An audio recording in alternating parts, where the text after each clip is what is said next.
Assalamualaikum warahmatullahi wabarakatuh. Anak-anak sekalian, mari kita memulai pelajaran SKI pada pagi hari ini dengan membaca doa terlebih dahulu. Bismillahirrahmanirrahim. Al-Fatihah.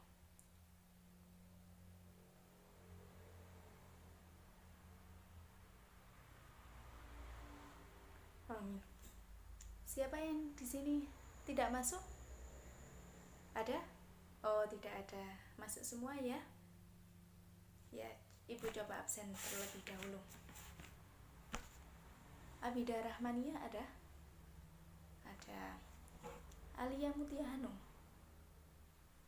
Ada ya? Muhammad Zidan Akmalana ada? Ada, baik. Kalau ada semua, mari kita memulai pelajaran kita pada pagi hari ini. Ayo, minggu lalu siapa yang masih ingat dengan materi kita? Baik, tentang apa? Tentang bangsa Arab sebelum Islam. Baik, gimana keadaan bangsa Arab sebelum Islam? Apa? Zidan? Iya, baik, menyembah berhala. Kenapa mereka menyembah berhala? Baik, karena pada waktu itu setelah kerasulan Nabi Ismail alaihissalam terputus, salah satu tokoh masyarakat bernama Amir bin Lubai itu berkunjung ke Syria di salah satu suku Huz'ah. Lah, Amir bin Lubai ini melihat bahwa suku Huz'ah ini menyembah berhala, dan mereka akhirnya terpikir untuk membawa ajaran untuk menyembah berhala ini ke kota Mekah. Dan pada saat itu berhala yang dibawa oleh Amir bin Lubai adalah berhala bernama Hubal yang diletakkan di Ka'bah. Lah, berhala Hubal ini menjadi ketua atau menjadi berhala pemimpin dari semua berhala, yaitu diantaranya Lata, Uzza, dan juga Manat. Dengan begitu, berhala ini dibawa ke Mekah. Masyarakat Mekah meyakini bahwa berhala ini menjadi perantara mendekatkan dirinya kepada Tuhan. Baik, untuk pertemuan kali ini kita membahas tentang materi berikutnya. Sudah ingat semua ya? Baik, apa ada yang sudah membaca materi kita yang akan dipelajari pada pagi hari ini? Sudah, alhamdulillah. Kalau begitu, mari kita buka buku LKS-nya bab 3 tentang strategi dakwah Nabi di kota Mekah. Baik, silahkan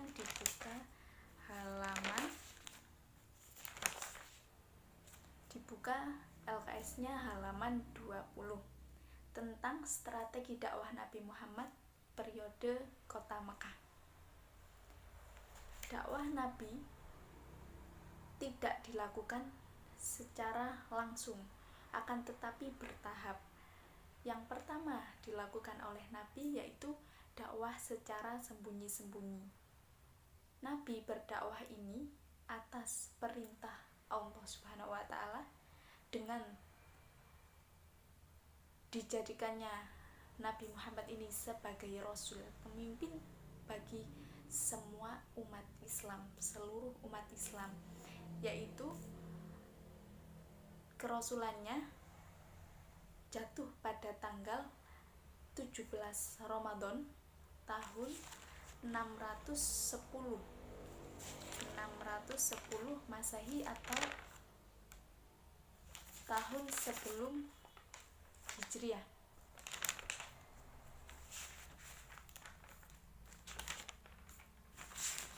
yaitu dengan diturunkannya Al-Quran surat Al-Alaq ayat 1-5, yaitu perintah untuk membaca. Dan wahyu kedua yang diturunkan oleh Allah kepada Nabi Muhammad yaitu surat Al-Muddatsir yang diturunkan pada bulan Ramadan, yang biasanya kita sebut dengan peringatan nuzulul Quran, yaitu turunnya Al-Quran. Baik, untuk selanjutnya yaitu strategi dakwah Nabi. Strategi dakwah Nabi untuk berdakwah di kota Mekah. Yang pertama yaitu dakwah Nabi secara rahasia. Nabi memulai dakwah di kota Mekah yaitu secara rahasia atau sembunyi, atau biasa juga disebut dengan dakwah secara sirri. Dakwah secara sirri ini dilakukan oleh Nabi Muhammad kepada kerabat terdekatnya ataupun juga sahabatnya. Dakwah secara sirri ini dilakukan oleh Rasulullah selama 3 tahun. Di antara orang yang pertama masuk Islam atau yang disebut dengan as-sabiqunal awwalun itu, di antara as-sabiqunal awwalun itu ada Khadijah binti Khuwailid, yaitu menjadi istri Rasulullah. Yang kedua yaitu ada Zaid bin Harithah. Ada juga Ali bin Abi Thalib, sahabatnya, yang menjadi menantu Rasulullah. Ada juga yang sahabatnya juga bernama Abu Bakar As-Siddiq, menjadi mertuanya. Ya, selanjutnya Nabi ini mengajak sahabat-sahabat lainnya, yaitu diantaranya lagi ada Utsman bin Affan, Zubair bin Awam, Abdurrahman bin Auf, ada juga Sa'id bin Abi Waqqas dan juga Thalhah bin Ubaidillah. Dakwah ini dilakukan oleh Nabi Muhammad dengan memberikan pengetahuan, memberikan pengajaran kepada para as-sabiqunal awwalun ini di salah satu rumah sahabat yang bernama Al-Arqam bin Abil Arqam. Baik, dapat kalian saksikan ya di sini di slide tentang foto-foto atau biografi dari sahabat-sahabat as-sabiqunal awwalun. Silahkan diperhatikan dan disimak terlebih dahulu ya. Dakwah atau strategi dakwah yang dilakukan Nabi Muhammad yang kedua yaitu dakwah secara terang-terangan. Dakwah secara terang-terangan ini dilakukan Nabi Muhammad dengan mengumpulkan keluarganya dari Bani Abdul Muthalib dan juga Bani Hashim. Ini adalah keluarga dekat Nabi Muhammad yang dikumpulkan dan diseru untuk, atau Nabi Muhammad menyeru untuk mereka masuk Islam. Akan tetapi ajakan Nabi Muhammad ini ditolak mentah-mentah oleh keluarganya. Tetapi ada satu keluarganya yang mendukung, dan beliau ini berjanji atau tidak mau masuk Islam, akan tetapi berjanji untuk melindungi dan juga membela perjuangan Nabi Muhammad ini untuk berdakwah. Dakwah yang dilakukan oleh Nabi Muhammad SAW secara jahar atau terang-terangan ini ditolak mentah-mentah oleh para keluarga dan juga sahabat-sahabatnya, yang hanya saja ada salah satu keluarga yang membelanya, yaitu pamannya yang bernama Ali bin Abi Thalib. Ali bin Abi Thalib ini tidak mau masuk Islam, akan tetapi beliau mau melindungi dan juga mendukung dakwah Nabi ini secara terang-terangan agar tersebar luas ke seluruh penduduk kota Mekah. Baik, dalam dakwah secara jahar ini Nabi Muhammad kemudian mengeluarkan perjanjian atau bersua di atas bukit Sofa, dan beliau mengatakan bahwa wahai semua orang, maka semua berkumpul memenuhi seruan beliau atau memenuhi seruan Nabi Muhammad SAW. Lalu Nabi Muhammad mengajak kepada mereka untuk belajar atau mengajak kepada ajaran tauhid dan keimanan kepada risalah beliau serta iman kepada hari akhir.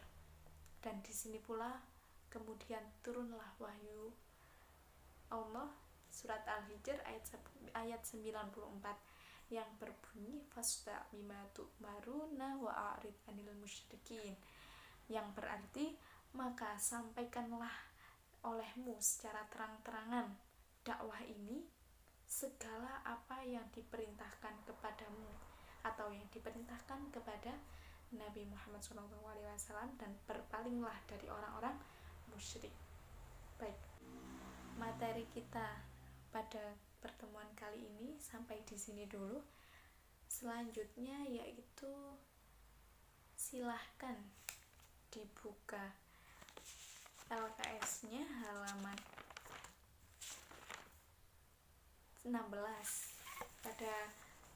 Pada halaman ini silahkan kalian mengerjakan bab 1 dengan membaca materi yang ada di depan dan yang sudah diterangkan pada pertemuan sebelumnya.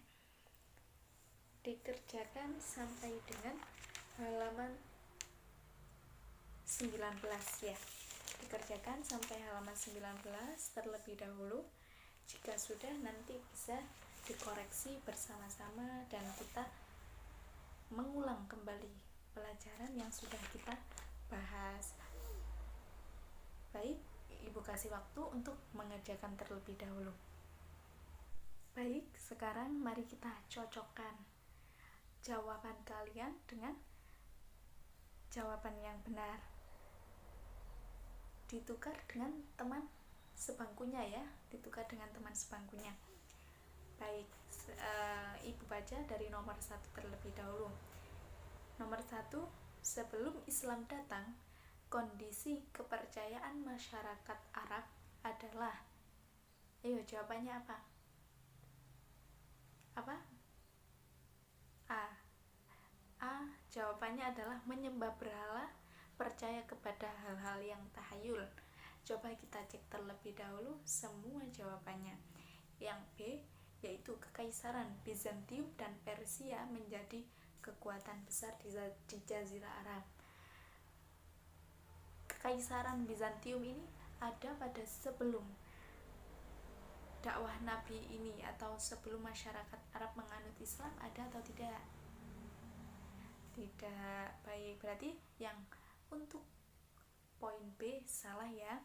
Yang ketiga yaitu kaum wanita menempati kedudukan terendah, tidak memiliki hak apapun. Ada yang menjawab C? Tidak ada. Baik.